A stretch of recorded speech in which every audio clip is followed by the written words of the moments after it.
Les petites histoires du Grand Hôtel-Dieu, les 30 glorieuses de la médecine. Saviez-vous qu'à Lyon, les 30 glorieuses ont commencé dès le 19e siècle? En effet, le Grand Hôtel-Dieu abrita à l'époque une exceptionnelle série d'innovations médicales. Notre petite histoire commence en 1875, à la création de la faculté de médecine de Lyon dans le Grand Hôtel-Dieu. Les stars d'alors, ce sont les prestigieux chirurgiens majors qui rivalisaient d'idées pour améliorer leur pratique. Fraîchement diplômé, le jeune Antonin Poncet créa, en 1889, la première salle d'opération aseptique de France, qui fit l'admiration de tout le pays.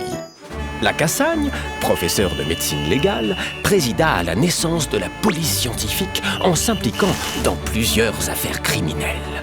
Après avoir travaillé avec Louis Pasteur, Marcel Mérieux fonda en 1897 un laboratoire d'analyse dans les combles du Grand Hôtel-Dieu et y dispensa les premiers cours de bactériologie.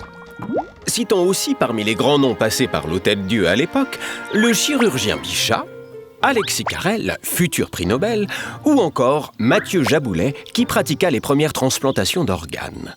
Le Grand Hôtel-Dieu continua d'innover pendant la Grande Guerre avec les géniaux frères Lumière, inventeurs du tulle gras Lumière et d'une prothèse de la main.